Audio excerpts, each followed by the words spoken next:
A lot of women proudly say I have standards, but what they really mean is I want a man who gives me everything while I give the bare minimum.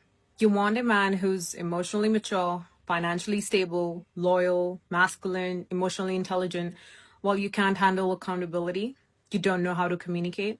You expect him to read your mind. You don't want a partnership.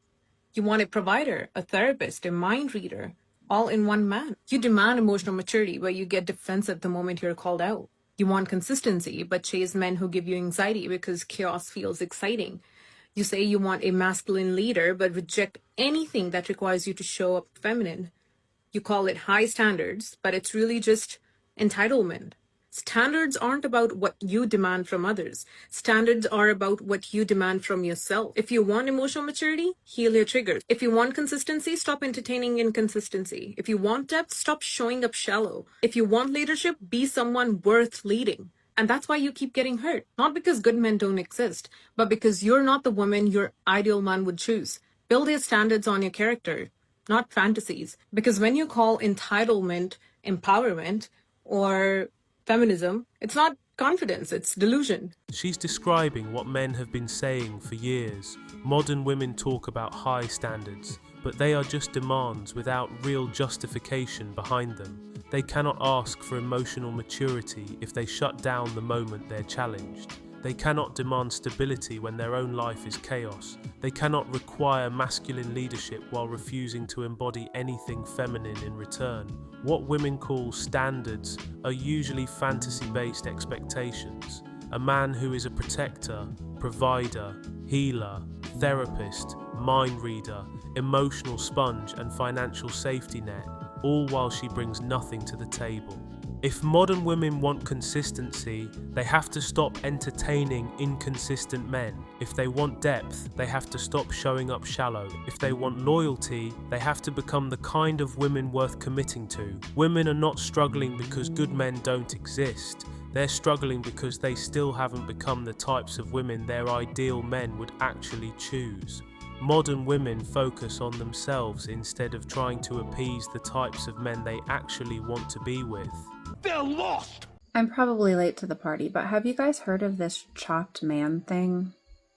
It basically is this new term that people are using to talk about how men are very, very unattractive nowadays. But the thing that gets me, other than it being mean, is the fact that the women who are commenting on the men's looks, the chopped men's looks, are not good looking by any stretch of the imagination.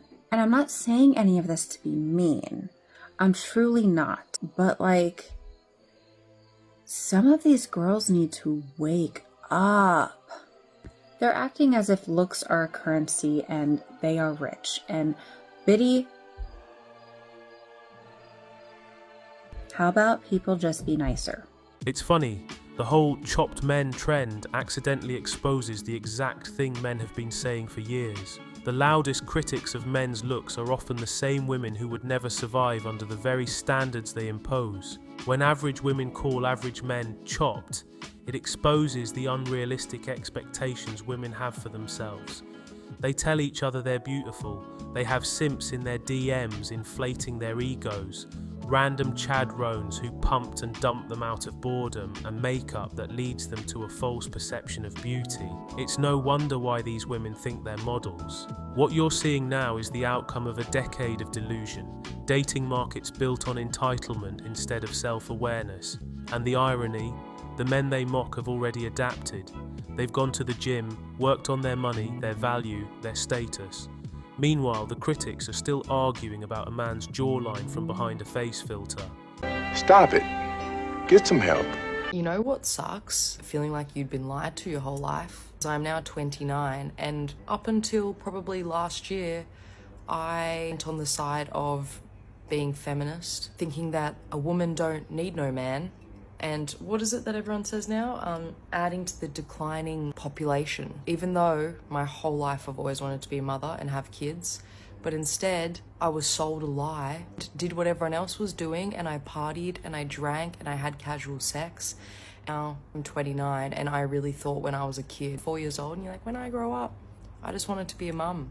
I'm not saying I can't still do that. I am going to. This whole feminist dream that we got sold, that you should just F around and find out, that you should just sleep around, that you should just party every night, have fun in your 20s, figure it out later. Well, now it's later, and really wish I had kids by now. The whole time I wanted them, but it wasn't normal. It's not a normal thing to do. Well, I was told that if you wanted kids and to be a stay-at-home mum or a stay-at-home wife, that's not good enough, that's not progressive enough. You need to be a boss bitch. And I was, and I kind of still am. I've had multiple businesses. I always have enough money in the bank. I've flown business class multiple times to here, there, everywhere. Does any of that matter now? No. You know what makes you rich?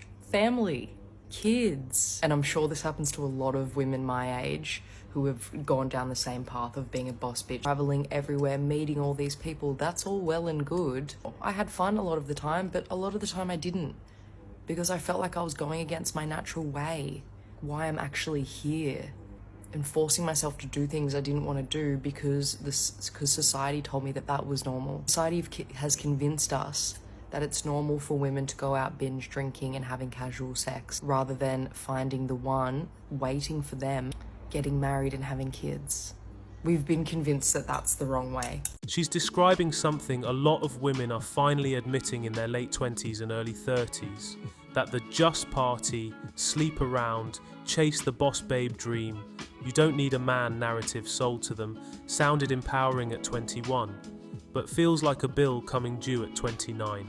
She's not wrong to feel lied to, because that exact script told her to postpone the very things she actually wanted: stability, marriage, motherhood, family. And now she's realizing the feminist promise of freedom quietly translated into a decade of lifestyle habits that push those goals further and further away. What she calls an awakening is really the collision between biology, time, and modern ideology. And the uncomfortable truth is this: wanting a family was never unambitious, it was never regressive, it was never selling out. It was simply human. Now she's seeing what many tried to explain years ago, that career achievements, travel, hookups, and independence can feel exciting for a season, but they don't replace purpose, connection, or a long-term relationship. She wasn't wrong for wanting kids. She was wrong for believing she had unlimited time. And now, looking back, she's realizing the message she rejected, the one she's now repeating, was right all along. Better late than never. Poor, deluded females. When will they ever learn? Real men of genius.